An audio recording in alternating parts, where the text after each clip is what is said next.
Hello students, welcome to my channel. So students, देखिए जैसा कि आपके बीए, बीएससी, बीकॉम के सेकेंड ईयर के थर्ड सेमेस्टर में जो आपका को करिकुलर सब्जेक्ट है, तो उसमें जो आपका पेपर होता है human values and environmental studies, तो उसका मॉडल पेपर लेकर आई हूँ। और ये जो मॉडल पेपर है वो 2022-23 की एग्जाम का है। और ये मॉडल पेपर में जो क्वेश्चंस मैं आपको बताने वाली हूँ बहुत इंपॉर्टेंट क्वेश्चंस हैं और आपके एग्जाम में ये क्वेश्चंस हेल्प भी करेंगे। चलिए स्टार्ट करते हैं। तो देखिए स्टूडेंट्स, जो आपका पेपर है वो इधर देखिए इंग्लिश में दिया गया है एक क्वेश्चन, और वही क्वेश्चंस यहाँ हिंदी में दिए गए हैं। तो दोनों स्टूडेंट्स के लिए है। वैसे तो टिक आपको OMR शीट पर ही लगानी होती है, जो ऑप्शन आपका करेक्ट होता है। बस ये क्वेश्चंस पढ़ने के लिए होते हैं, पढ़ के आपको टिक लगाना होता है। अब देखिए आपका पहला क्वेश्चन है, आपका मूल्य आपके डैश को आकार देता है और बदले में आपके जीवन को आकार देता है। तो क्या चीज देता है? ऑप्शन देखिए, फैसला, भाषण, वृद्धि या परिणाम। तो देखिए ऑप्शन का जो ऑप्शन नंबर 1 है फैसला। ये जो होता है ना, आपके मूल्य और आपके फैसले को भी आकार देता है और बदले में आपके जीवन को भी आकार देता है। जब आप अच्छा फैसला लेंगे तो आपकी लाइफ भी अच्छी होगी। अगर इंसान गलत फैसला लेगा तो वो गलत रास्ते पर जाएगा और वो कभी लाइफ में सक्सेस नहीं हो पाएगा। इसलिए ऑप्शन नंबर 1 करेक्ट है। अब देखिए दूसरा है आपका क्वेश्चन, इनमें से किस विचार को स्वामी विवेकानंद ने अपने पूरे जीवन में उजागर किया? ऑप्शन देखिए, अपने पर विश्वास रखो, कभी भी गोपनीयता का जीवन नहीं जीना चाहिए, ईमानदारी का जीवन जीना चाहिए। चौथा है उपरोक्त सभी। तो देखिए स्वामी विवेकानंद ने अपने पूरे जीवन में ये तीनों चीजों का उजागर किया है कि अपने पर विश्वास रखना चाहिए, गोपनीयता का जीवन नहीं जीना चाहिए और ईमानदारी के साथ हमें अपने जीवन को जीना चाहिए। तो ये तीनों चीजें आपकी करेक्ट है। तो ऑप्शन नंबर 4 उपरोक्त सभी आपका करेक्ट आंसर है। देखिए आपका अगला क्वेश्चन है, डैश मानव व्यवहार के अच्छे और बुरे पहलुओं से संबंधित होता है। तो क्या संबंधित होता है? धर्म होता है, मूल्य होता है, नैतिकता होती है या भावनाएं होती है? तो देखिए जो आपका ऑप्शन नंबर 3 है नैतिकता, वो मानव व्यवहार के अच्छे और बुरे पहलुओं से संबंधित होता है। तो नैतिकता आपका करेक्ट आंसर है। अगला है, किसके बीच हमें सद्भाव बनाए रखना चाहिए? देखिए ऑप्शन, शरीर और जीवन के बीच, स्वयं और समाज के बीच, जीवन और पर्यावरण के बीच, उपरोक्त सभी। तो देखिए हमें अपने जीवन और शरीर दोनों के बीच में भी सद्भाव बनाए रखना चाहिए और हमें अपने आप में और हमें अपने समाज के बीच भी सद्भाव को बनाए रखना चाहिए और उसी के साथ साथ अपने जीवन और पर्यावरण के बीच भी सद्भाव बनाए रखना चाहिए। तो ये तीनों चीजें ही करेक्ट है। तो ऑप्शन नंबर 4 उपरोक्त सभी हमारा हो जाएगा करेक्ट आंसर। देखिए 5वां है क्वेश्चन आपका, यह अधिकारों के संरक्षण और गलत की सजा में निष्पक्षता से संबंधित है। तो क्या संबंधित है? न्याय संबंधित है। तो ऑप्शन नंबर 3 करेक्ट है। और स्टूडेंट्स देखिए, ये मत सोचिएगा कि ये पेपर हो चुका है तो अब ये क्वेश्चंस पेपर में कभी आ ही नहीं सकते, तो ऐसा नहीं है। इसमें से बहुत सारे क्वेश्चंस आपके एग्जाम में आपको देखने के लिए मिलेंगे और साथ ही साथ ये बेसिक से क्वेश्चंस हैं, आपको इनकी नॉलेज होनी चाहिए क्योंकि बहुत सारे कॉम्पिटेटिव एग्जाम में भी ये क्वेश्चंस आ जाते हैं। तो इसीलिए क्वेश्चन तो तभी सभी मतलब की साइड के लिए होता है, बीए, बीएससी, बीकॉम, इसीलिए सभी के लिए होता है क्योंकि ये सारी चीजें बहुत इंपॉर्टेंट है। देखिए अगला है, यह आवश्यक भौतिक सुविधाओं का अधिक होने की भावना है। तो क्या? देखिए आपका खुशी, समृद्धि, निष्ठा या ईमानदारी। तो देखिए जो आपका ऑप्शन नंबर 2 है समृद्धि, ये आपका करेक्ट आंसर है। अगला है, भ्रष्टाचार क्या है?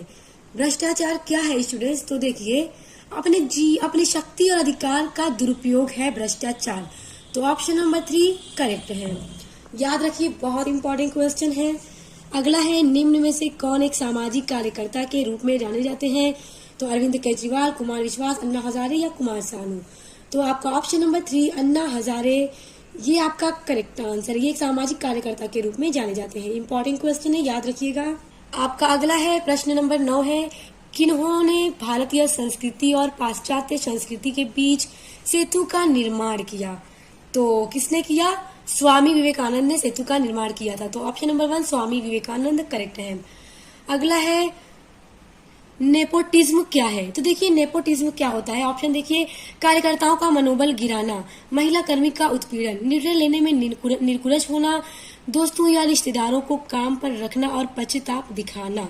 तो देखिए नेपोटिज्म जो होता है वो होता है कि दोस्तों या रिश्तेदारों को काम पर रखना और पश्चाताप दिखाना। तो ये आपका ऑप्शन नंबर 4 करेक्ट है, ये नेपोटिज्म होता है। आपका 11वां है, व्यवसाय का सामाजिक उत्तरदायित्व किस पर आधारित होता है? तो देखिए लाभ उद्देश्य पर, सेवा उद्देश्य पर, ट्रस्टीशिप सिद्धांत पर, फिर अगला है दोनों, 2 और 3।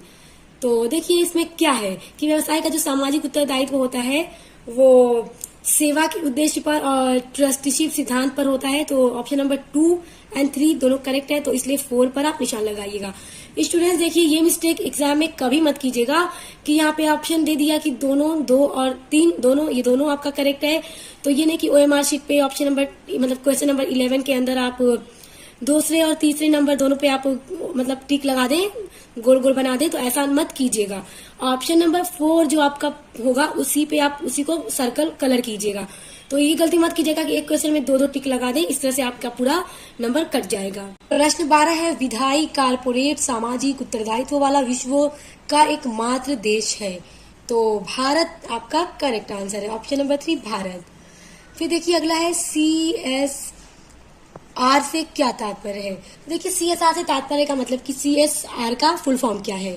तो corporate social responsibility, company social responsibility, corporate society responsibility या कंपनी सोसाइटी रिस्पॉन्सिबिलिटी।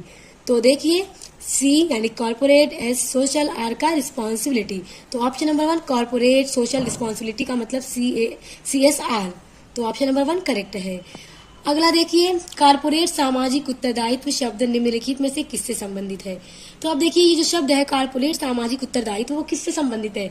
नैतिक आचरण से, पर्यावरणीय सभ्यता अभ्यास से, सामुदायिक निवेश से या उपरोक्त सभी से। तो देखिए जब उपरोक्त सभी ऑप्शन में दे दी स्टूडेंट्स तो थोड़ा पेपर में आप ध्यान से पढ़िएगा, ऑप्शन गलती मत कीजिएगा, फटफट लगाने की, अच्छे से पढ़िएगा, देखिएगा कहा क्या जा रहा है क्वेश्चन के अंदर। तो देखिए इसमें तो ये तीनों ही करेक्ट है, तो ऑप्शन नंबर 4 आपका करेक्ट हो जाएगा, उपरोक्त सभी। अब देखिए घूसखोरी क्या है। देखिए घूसखोरी क्या होती है कि देखिए पश्चाताप के बदले किसी को धन देना, ये क्या होता है, घूसखोरी होती है। तो ऑप्शन नंबर 4 आपका करेक्ट है। अब देखिए घूसखोरी या जो रिश्वत होती है आप सभी जानते हैं, तो वो जो अधिनियम बनाया गया कब बनाया गया, रिश्वत का अधिनियम कब बनाया गया। तो देखिए स्टूडेंट जो अधिनियम है ऑप्शन देखिए 2009 में, 10 में, 11 में या 12 में। तो जो रिश्वत अधिनियम है वो बनाया गया था 8 अप्रैल 2010 को। तो 8 अप्रैल तो ऑप्शन नहीं है, 2010 करेक्ट आपका है। तो याद रखिए 8 अप्रैल 2010 को बनाया गया था और उसको लागू किया गया था 1 जुलाई 2011 को। तो याद रखिएगा रिश्वत अधिनियम 8 अप्रैल 2010 में बनाया गया था और 1 जुलाई 2011 में रिश्वत अधिनियम को लागू किया गया था। देखिए अगला है अजीम प्रेमजी किस कंपनी से संबंधित है।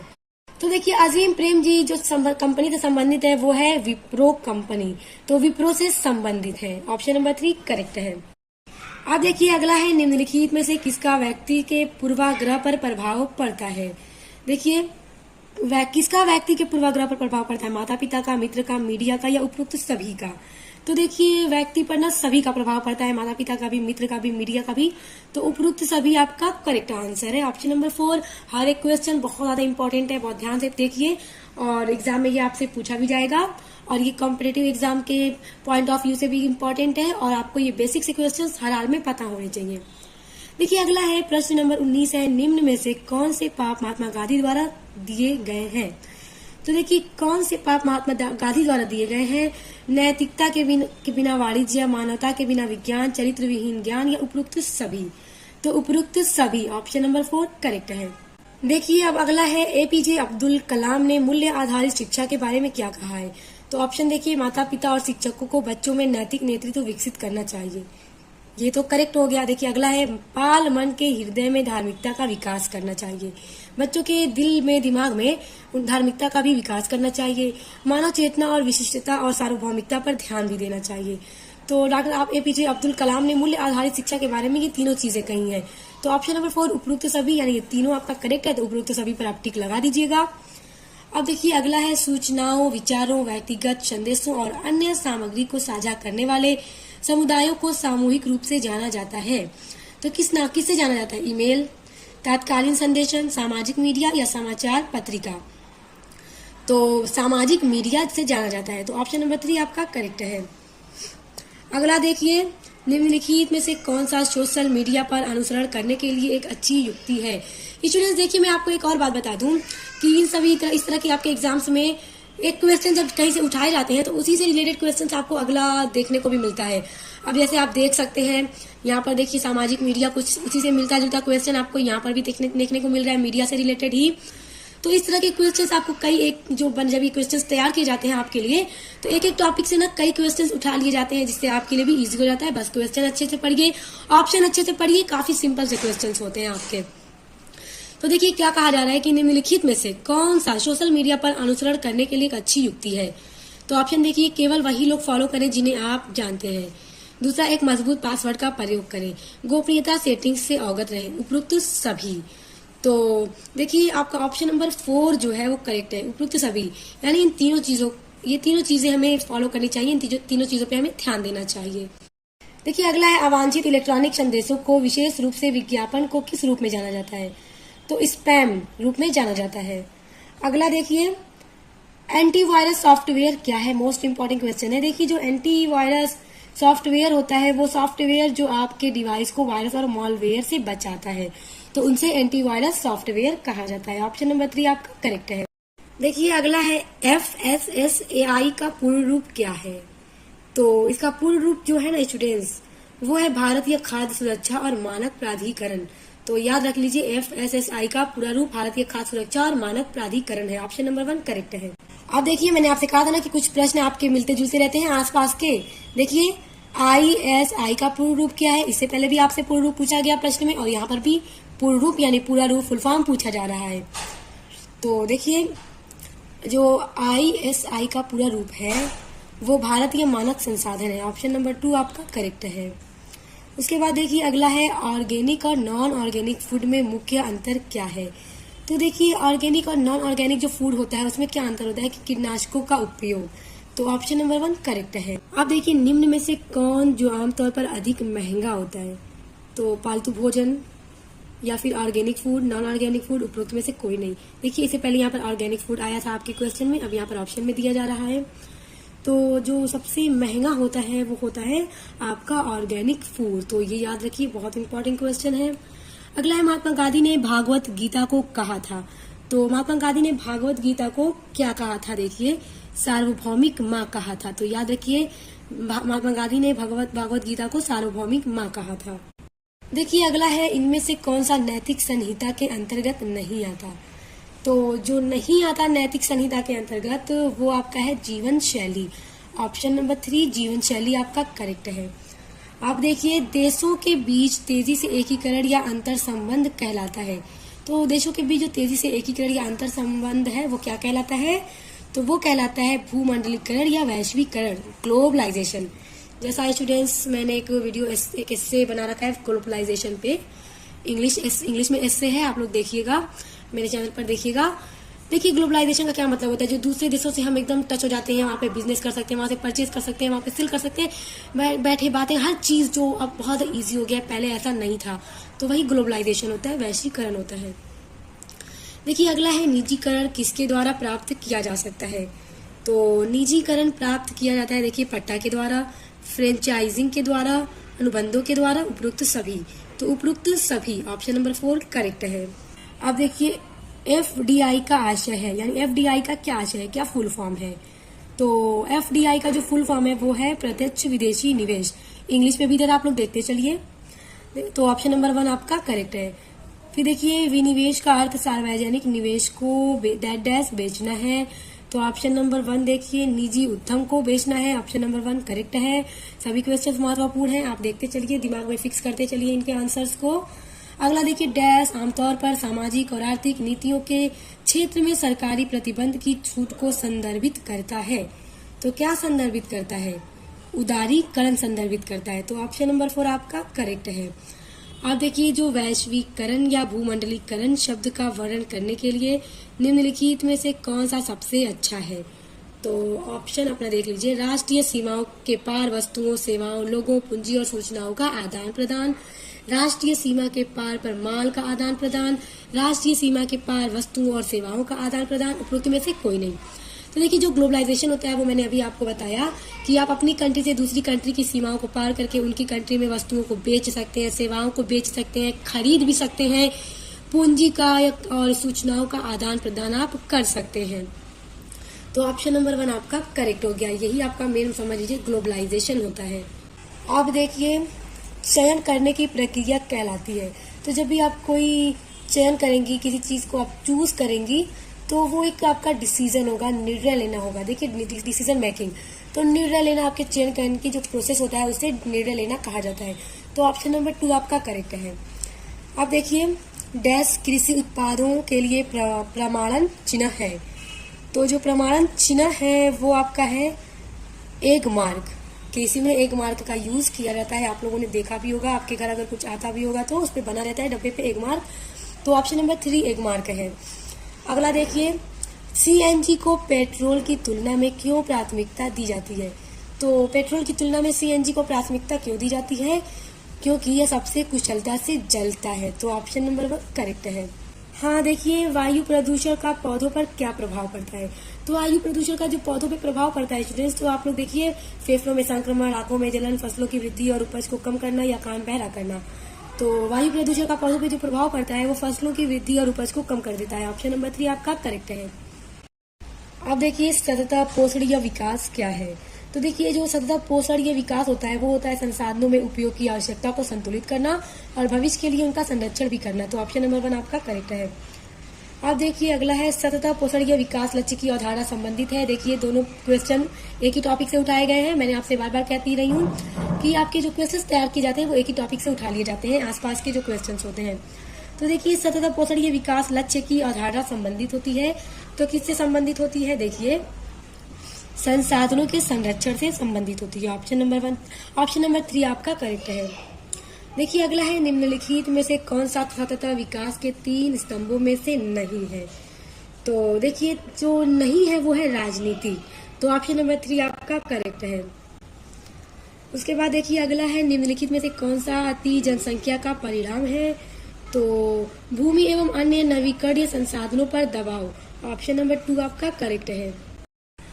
और देखिए अगला है निम्नलिखित में से कौन अधिक जनसंख्या का एक समाधान हो सकता है। तो अधिक जनसंख्या का एक समाधान क्या हो सकता है, परिवार नियोजन की उपेक्षा, यौन शिक्षा का ज्ञान, अधिक बच्चे होने पर परिवार को अधिक सुविधाएं प्रदान करना या अनुचित चिकित्सा सुविधा। तो देखिए यौन शिक्षा का ज्ञान जो है आपका करेक्ट आंसर है।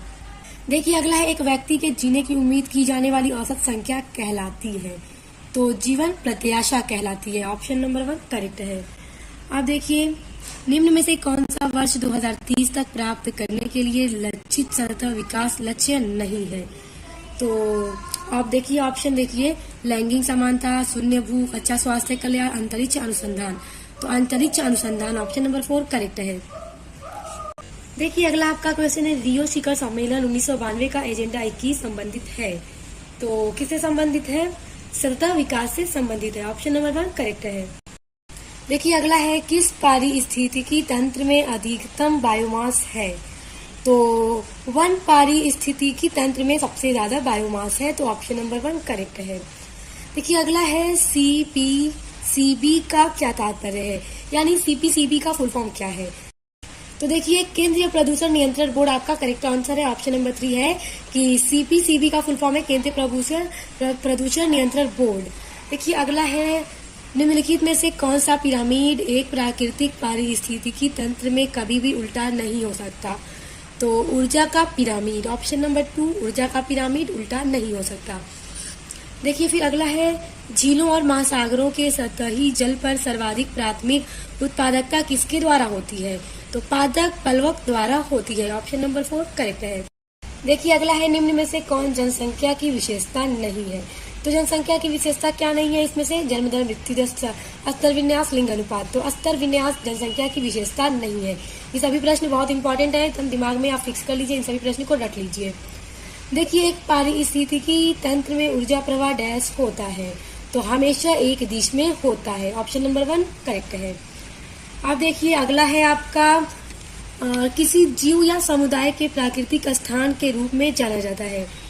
तो किसको जाना जाता है, प्राकृतिक वास को जाना जाता है। ऑप्शन नंबर 2 आपका करेक्ट है। अब देखिए अगला है निम्नलिखित में से किसे अधिकतम ऊर्जा की आवश्यकता होती है। तो इसमें से जिसे सबसे ज्यादा ऊर्जा की आवश्यकता होती है वो है प्राथमिक उत्पादक। ऑप्शन नंबर 4 प्राथमिक उत्पादक आपका राइट आंसर है। देखिए आपका अगला है एनजीटी ने किस सामग्री से बनी पतंग की डोर पर प्रतिबंध लगाया है। तो देखिए नायलॉन की, प्लास्टिक की, किसी भी सिंथेटिक सामग्री की या उपरोक्त सभी। तो उपरोक्त सभी यानी नायलॉन, प्लास्टिक या सिंथेटिक सामग्री की बनी पतंग पर क्या है, प्रतिबंध लगाया है। तो ऑप्शन नंबर 4 आपका इसमें करेक्ट है। देखिए उसके बाद अगला है कि एनजीटी ने किस नदी के बाढ़ क्षेत्र में खुले में शौच और कचरे की डंपिंग पर प्रतिबंध लगा दिया है। तो देखिए किस नदी के ऊपर की बात हो रही है, तो यमुना नदी की बात हो रही है। ऑप्शन नंबर 1 यमुना नदी के क्षेत्र में। देखिए फिर अगला क्वेश्चन भी आपका क्या है, एनजीटी ने वायु प्रदूषण के गंभीर स्तर पर पहुंचने पर कौन से उपाय करने में संकेत दी है। देखिए यहाँ पर भी आपने देखा तीनों क्वेश्चन में एनजीटी से ही रिलेटेड क्वेश्चन आए हैं। तो देखिए क्या कहा जा रहा है, एनजीटी ने वायु प्रदूषण के गंभीर स्तर पर पहुंचने पर कौन से उपाय करने के संकेत दिए हैं। तो ऑप्शन देखिए, चॉपर से पानी का छिड़काव या निर्माण गतिविधियों को रोकना, प्रदूषण फैलाने वाले बिजली संयंत्रों को बंद करना, उपरोक्त सभी। तो ऑप्शन नंबर 4 उपरोक्त सभी आपके करेक्ट आंसर है। देखिए अगला है, निम्नलिखित में से कौन सा पौधा ओजोन प्रदूषण के संकेतन के रूप में सहायता करता है। तो टमाटर, तंबाकू, तरबूज, उपरोक्त सभी। तो ये सभी सहायता करते हैं। तो उपरोक्त सभी यानी टमाटर, तंबाकू, तरबूज सभी आपके करेक्ट है। तो ऑप्शन नंबर 4 उपरोक्त सभी आपका करेक्ट हो जाएगा, टिक लगा दीजिएगा। उसके बाद देखिए अगला है, जैव विविधता के संरक्षण के लिए निम्नलिखित में से कौन सी एक महत्वपूर्ण रणनीति है। तो कौन सी रणनीति है, जीवमंडल रिजर्व। तो ऑप्शन नंबर 4 आपका करेक्ट है। अगला है, निम्नलिखित में से कौन सी ग्रीन हाउस गैस नहीं है। तो nitrogen gas green house gas नहीं है। उसके बाद देखिए, चिपको आंदोलन मूल रूप से एक निम्न के खिलाफ था। तो किसके खिलाफ था चिपको आंदोलन, ये आप कमेंट करके मुझे बताइएगा इसका आंसर। उसके बाद मैं आपको कमेंट में बताऊंगी आपने राइट बताया या नहीं। तो आप चिपको आंदोलन क्यों चलाया गया था, तो आप मुझे कमेंट करके बताइएगा कि सांस्कृतिक प्रदूषण के लिए या वनों की कटाई के लिए या ध्वनि प्रदूषण के लिए या जल प्रदूषण के लिए। अब देखिए अगला है, विविधता की हानि के कारण है। तो विविधता के हानि के कारण वनों का विनाश है, पर्यावरणीय प्रदूषण है, जीवों के प्राकृतिक आवासों का विनाश है। तो ऑप्शन नंबर 4 उपरोक्त सभी पर टिक लगा दीजिए, आपका करेक्ट आंसर है। अब देखिए, मॉन्ट्रियल प्रोटोकॉल का मुख्य उद्देश्य क्या था। तो मॉन्ट्रियल प्रोटोकॉल का जो मुख्य उद्देश्य था वो था ओजोन परत की सुरक्षा। तो ऑप्शन नंबर 1 करेक्ट है। उसके बाद देखिए अगला है, EIA का विस्तार क्या है। तो EIA का जो विस्तार है स्टूडेंट्स वो है पर्यावरण प्रभाव आकलन। तो ऑप्शन नंबर आपका जो 3 है वो करेक्ट है। अब देखिए अगला है, निम्नलिखित में से कौन सा ताजमहल को पीला करने के लिए उत्तरदायी है।